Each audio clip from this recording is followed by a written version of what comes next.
going to look today at chapter 11, which is a section on solutions.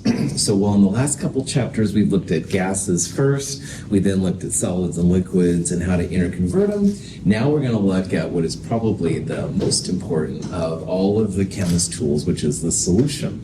And everybody here is in lab. We use a lot of solutions in our lab, so they're probably the most important part. And solutions, of course, will have solute and solvent at the same time and stuff. So let's see what this section is all about. First of all, probably you've seen some solution stuff in the past, but I just want to make sure we're all on the same page.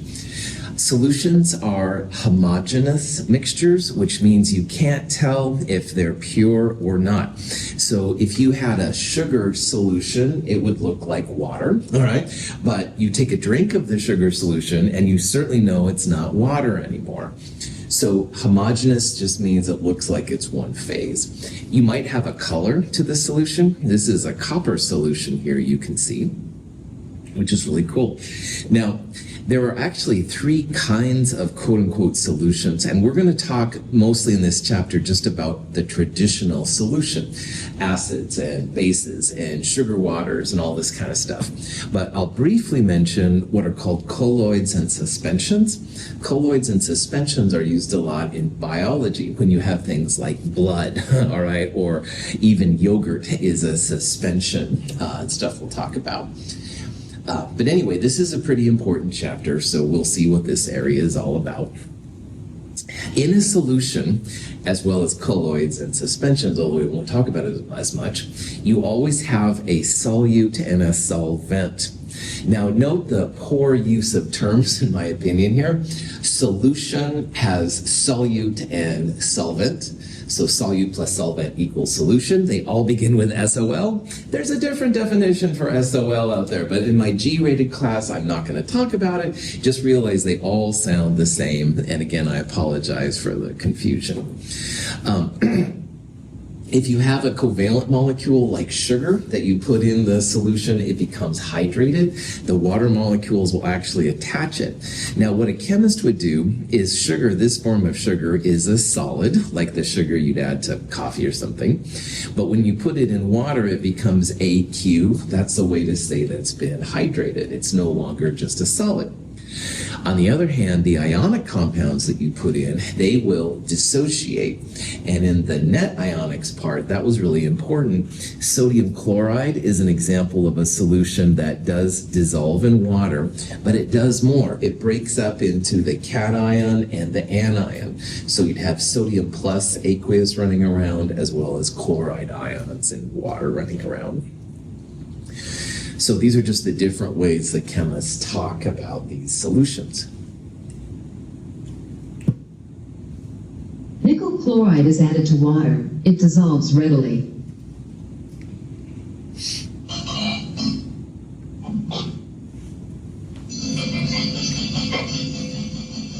Because more nickel chloride could be dissolved in the solution, the solution is called unsaturated.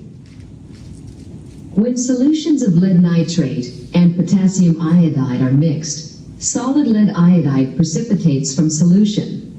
The liquid remaining in the test tube is a saturated solution of lead iodide. Whenever a precipitation reaction occurs, the solution surrounding the precipitate is saturated with the product of the reaction. Saturated and unsaturated are terms that we'll use in this section. And unsaturated solutions just mean you can add more solute in and dissolve it and the solid goes away. So for example, table salt in water, it takes a lot of table salt to become saturated where you see the solid. You can add sodium chloride, keep adding, keep stirring it in. It dissolves really well. So as long as you don't see the precipitate, we would consider that solution then to be unsaturated. You have the capacity to add more. But all solutions have a saturation point where you can't add any more solute to the solvent and expect it to all dissolve. So a saturated solution shows the solids, all right?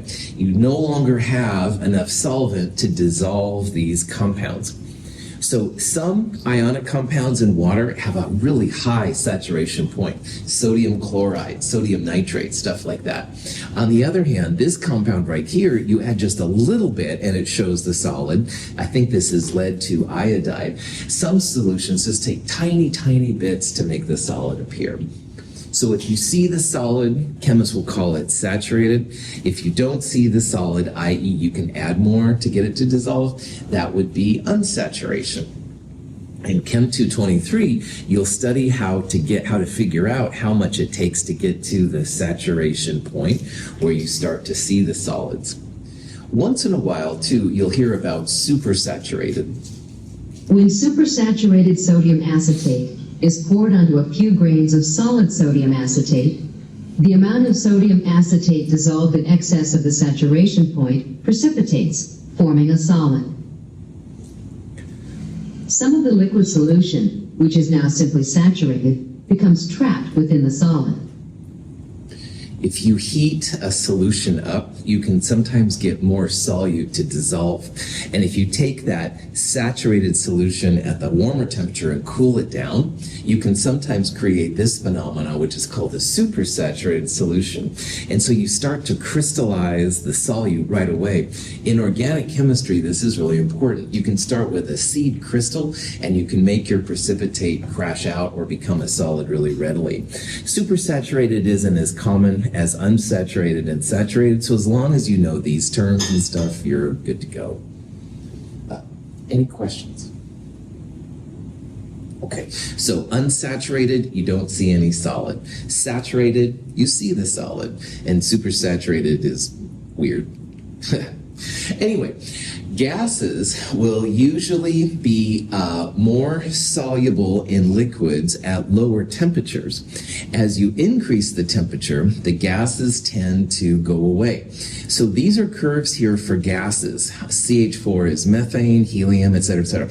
And you can see they all kind of go down as the temperature goes up. So as you increase the temperature, gases become less soluble. And as you decrease the temperature, gases become more soluble.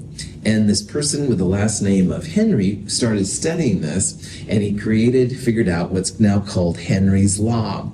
And Sg here is the solubility of the gas in moles per liter. K is the Henry's law constant. We'll show examples of that here in a little bit. And P is the pressure of the gas above the liquid. So Henry's law is actually really important when it comes to making soft drinks and beers and stuff like that, because they need to get their carbonation or whatever to a right level. Henry's law is actually really good about talking about that.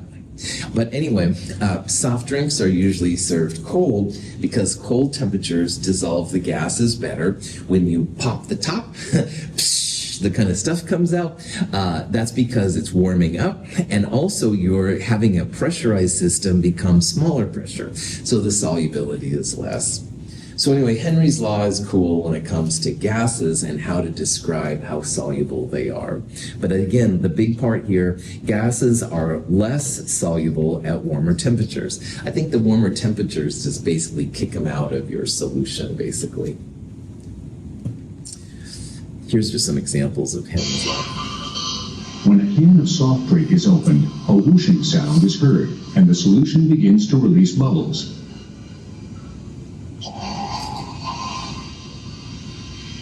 The escaping gas is carbon dioxide.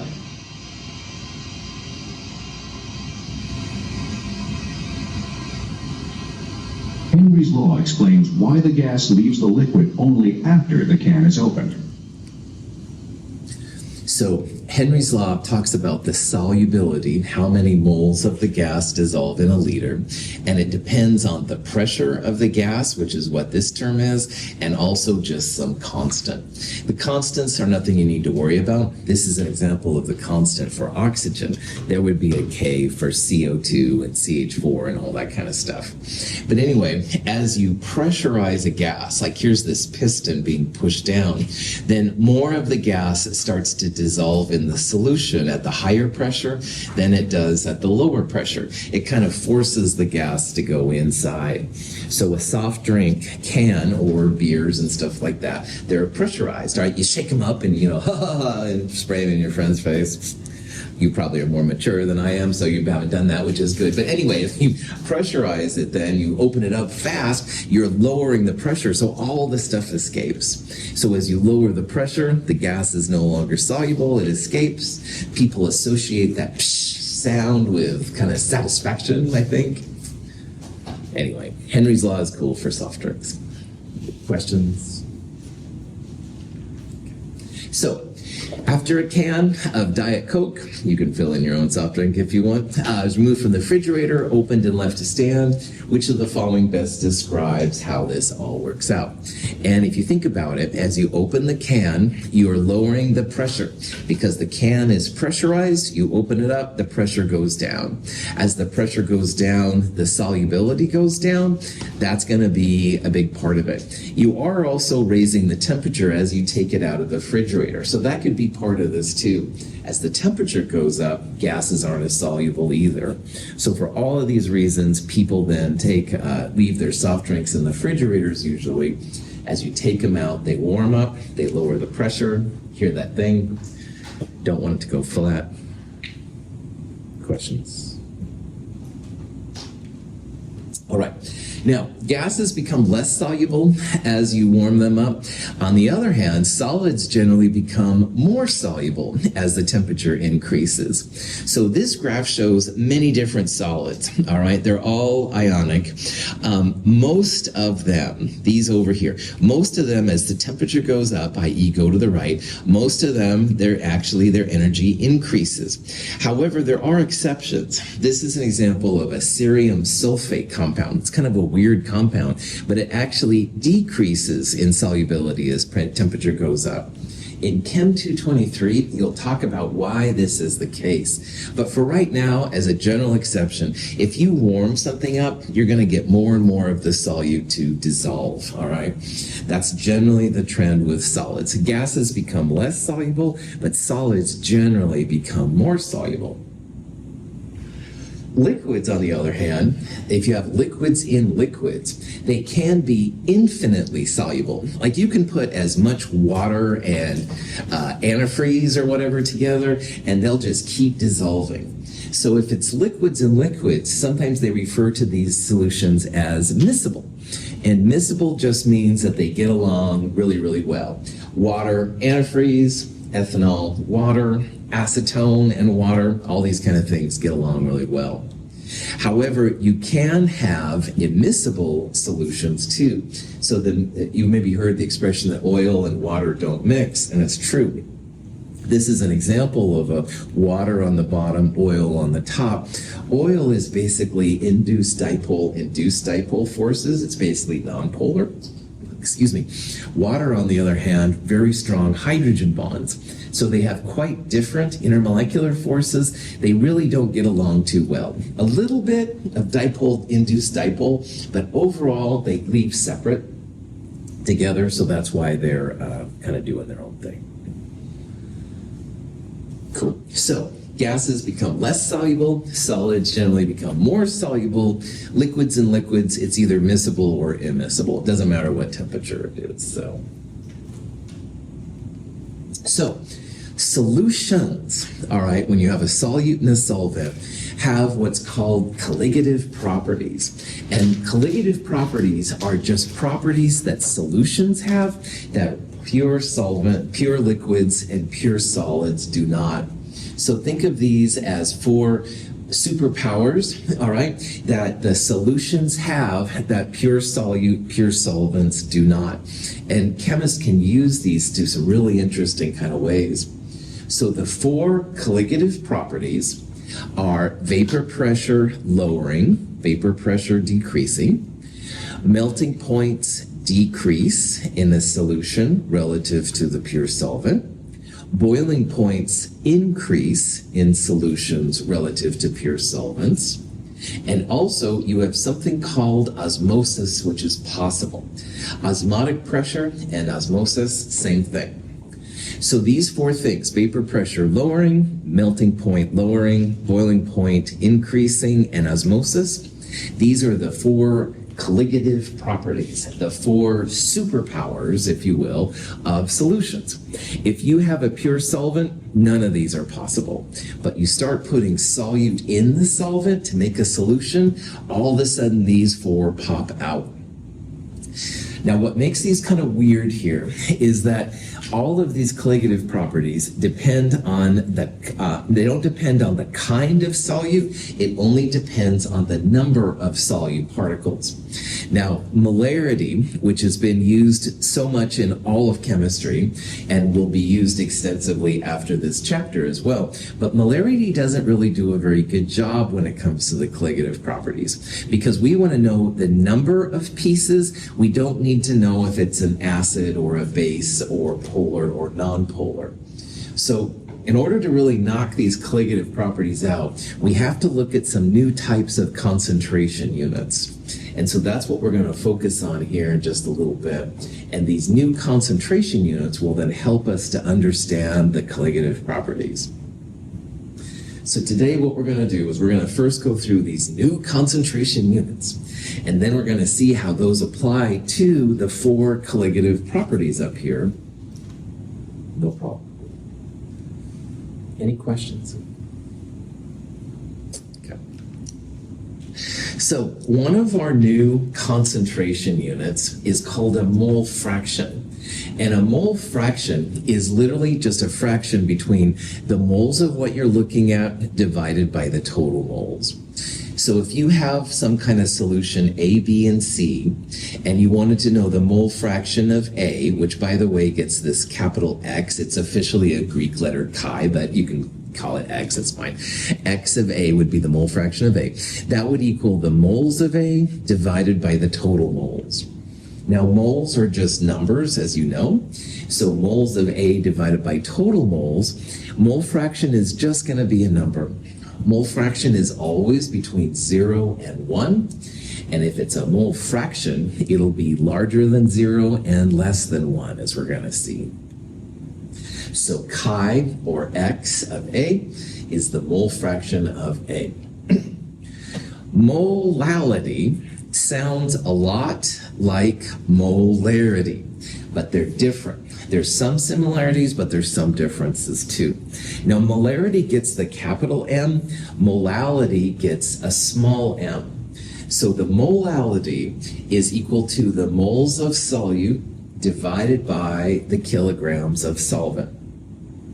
Now, big M molarity has moles of solute in the numerator, just like molality. But in the denominator, molality is kilograms of solvent, while molarity is liters of solution. So there's some similarities and some differences. It's really important in this section that you use little m for molality and big M for molarity, because they are different substances, different concentration units. And then finally, a mass percent is another thing we'll talk about. Mass percent is just grams of what you're looking at divided by total grams times 100%. This is the only one that's a percentage, and mass percentages will be between 0% and 100%. So all of these are important. Mole fraction, molality, mass percent. Any questions? If you have nothing else better to do this weekend, and don't throw tomatoes at me, I understand if you're like that. But anyway, I have a handout called the Solutions Concentration Handout, and it has worked examples of these different concentration units. And especially if these are new to you, it might be cool to go through it. I've got detailed steps like how to turn one into the other and how to calculate them. It's not maybe the most exciting, but it is going to be really important for the kind of stuff we're going to do. All right, so let's say that we have 1 mole, which is exactly 60 grams of this compound called urea, and it's in 15 moles, 270 grams of water. What is the mole fraction of the urea? Okay, well, mole fraction moles of what you're looking at divided by total moles. So if we're looking for the mole fraction of urea, the moles of urea will go on the top, and in the denominator, we're going to put the total moles in the solution. So when you calculate this number, the mole fraction, 1.0 goes on the top, and we're going to divide by 1.0 plus 15. The total moles go on the bottom. So 1 over 16, if you put it in your calculator, that comes out to be answer B. That would be the mole fraction of urea in this case. Yes? Why do we do, if we're putting like our moles of something over our total, why do we add the number of moles on the bottom? If that makes any sense. Yeah. It's gonna be in the total. Totally. Mole fraction is literally like a fraction. It's what you're looking at divided by the total. So it's not just moles like of solute over moles of solvent. It's moles of solute over moles of solution, the total moles, all right? So it's a little bit different than the other kinds of solutions we've seen so far. So just realize it's moles of what you're looking at divided by total moles. That's how a lot of these things will work and stuff. That's a great question. Also realize that mole fraction is going to be handy with these colligative properties, but honestly, after this chapter, it's not used as much in chemistry, but in this chapter, it's pretty important. All right. So here's an example. We're putting 62.1 grams of this compound, ethylene glycol, in 250 grams of water. And from this information, we can calculate mole fraction, molality, and the mass percent of the ethylene glycol. Now, ethylene glycol is an active ingredient in antifreeze. So maybe this is an antifreeze situation, who knows? This is the structure of antifreeze. Anyway, what we're going to do is go through examples of how to calculate these different pieces, also get some experience using them, and then we'll talk about what they all mean. Now, if you have problems like this, you're going to need grams of solute and solvent and moles of solute and solvent. So ethylene glycol is the exciting part. That's the solute. So we've got the grams of solute, 62.1, and we have the moles of solute, 1.00. 250 grams of water, that's the grams of solvent. Water is usually the solvent. But we don't have moles of solvent. So if you take 250 grams and divide by the molar mass of water, 18.02 grams per mole, that's where this 13.9 number came from. So one hint on these kind of problems, if you're converting one to the other, you need grams and moles of solute and solvent. So ethylene glycol is the solute, grams, moles, check. Water is the solvent. We've got mass, but you don't have moles. You can convert grams into moles using the molar mass. Okay. Once you have this, then you can start plugging them in the different definitions, all right? So Caitlin just asked about the mole fraction. Mole fraction would be moles of the ethylene glycol divided by, again, total moles. It's not just solvent. So in this case, it's 1.00 on the top, and like we talked about, it's total moles on the bottom. So 1 plus 13.9, throw it in your calculator, 0.0672. Now, if you needed the mole fraction of the solvent, not the solute, ethylene glycol, but the mole fraction of the solvent water, you could absolutely calculate it using this information. You'd have 13.9 on the top, you would divide by 14.9 and be good to go. But mole fractions, solute plus solvent, always equals 1.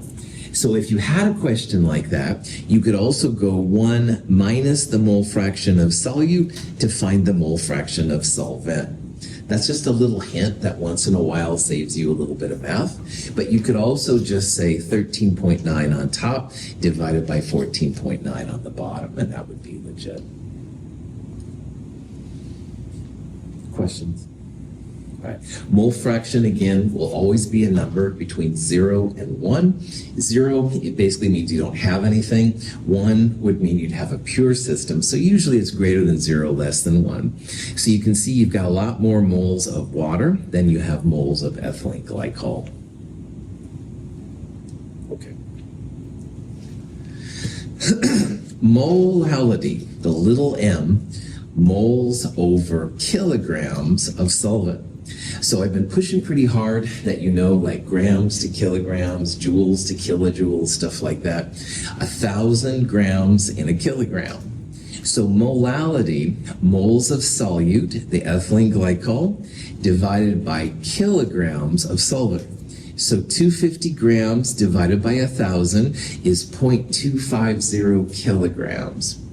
So 1 divided by 0.250 will give you the molality. This is 4.00 molal. The little m there just means molality. So again, moles over kilograms. And then the last one is the mass percent. Mass percent ethylene glycol would be the grams of ethylene glycol on the top, divided once again by the total mass, total grams. So 62.1 plus the 250 would go on the bottom.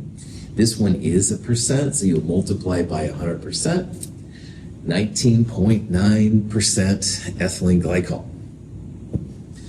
And like with the mole fraction, if you needed the mass percent of the solvent, you could go 250 on the top and you divide by 62.1 plus 250 on the bottom times 100%, or 100% minus mole fraction solute equals mole fraction solvent. So either way is okay. Sometimes this would save you a little bit of time, but there's nothing wrong with doing solvent grams over total grams times 100%. Questions? So here's a problem. We have 92 grams of ethanol, which is CH3CH2O, in 270 grams of water. What would be the mass percent of ethanol? All right. And to find this out in your calculator, 92.0 goes in the top. You divide by the total grams. So in the bottom, you'd have 92 plus 270. And these are percentages. So whatever you get, you would multiply then by 100%. Of these numbers, 270 would not make sense. Mass percent will always be between 0 and 100%. And 362, for that matter, would be crazy. But anyway, if you do this, 92 divided by, parentheses, 92 plus 270 times 100%, 25.4%. I'm not encouraging you by any means to start drinking. You may want to after this survey, but anyway, some of the hard alcohols, they'll say like 40 proof, 80 proof, all right? Proof is the percentage of alcohol times 2. So if this was a 25.4% solution, its proof would be twice this number, 50.8 proof.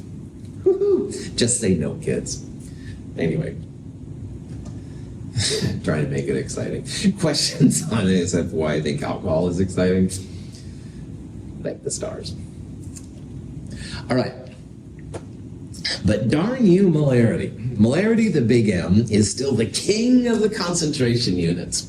And molarity is somewhat similar to molality, but they're different. Molarity, moles of solute per liter of solution. So molality and molarity both have the same numerator. They're both moles of solute. But molality, the little m, has kilograms of solvent, and molarity in the bottom has liters of solution. So kilograms is mass, liters is a volume. That's a difference. Also, it's kilograms of solvent. Molarity is solution, solute plus solvent. So one of the things we've got to talk about is how you can convert from molarity to the other three kind of units or back and forth. And none of them are hard. It's just little tricks of the trade to go through. But if you have a molality solution and you want to know what its molarity is, you can absolutely do it. So I'll share with you here some hints about how to go from molality to molarity. here's a question. We have a sodium hydroxide solution. It's aqueous. So let's stop right there. Aqueous, what will the solvent be? Water, you bet. Aqueous always means water. If you have to guess, water is a good guess for solvent, but hopefully it's better than that. Sodium hydroxide is going to be our solute, all right? It's the active part. And sodium hydroxide plus water will make the solution. So, in this problem, we have 10.7 molal sodium hydroxide. And we want to convert that number to the mole fraction, which is chi, the mass percent, as well as molarity, if the solution density 1.33 grams per centimeter cubed. Okay, all of these problems have a way to get started. And if you start with the molality, you really should assume that you have 1 kilogram of solvent total. Remember that little m means moles of solute over kilograms of solvent. So if you have 1 kilogram of solvent, that means 1,000 grams of water. And if you divide 1,000 by 18.02, you're going to get the moles of water. So notice that now we've got mass of solvent and moles of solvent. If we have 1 kilogram, that means 10.7 moles of sodium hydroxide are solute. So if you multiply the moles of sodium hydroxide by the molar mass of NaOH, so you add up an Na, an O, and an H, it's about 40 grams per mole, you end up with this number. This is the grams of the solute. So if you assume 1 kilogram, you can find the mass and the moles of the solvent, and you can find the moles from this number of solvent plus the grams of solvent. So using these things, we can easily calculate mole fraction and mass percent. Mole fraction would be moles of solute over total moles. Remember, all the total things go on the bottom. So 10.7 divided by parentheses 10.7 plus 55.5. Mole fraction sodium hydroxide 0.162. Mass percent would be similar. It's going to be the grams of the solute, sodium hydroxide. We'll divide by the total mass, 1,000 grams of solvent plus 428. So you divide by 1428 in the bottom. This is the 1 percentage, 30.0%. So we have not used this density yet. We didn't need it. As long as you've got grams of solute and moles of solute and grams of solvent and moles of solvent, you can calculate those things back and forth, no problem. Questions on that part? Okay. But molality, mole fraction, mass percent, grams and moles of everything. But crazy molarity, the capital M, it's liters of solution. So solution is solute plus solvent, and because it's a liters of volume, we're going to need this density to turn the mass of the solution into the volume of the solution. So notice back here in this part, in this mass percent, we took the grams of the solvent plus the grams of the solute.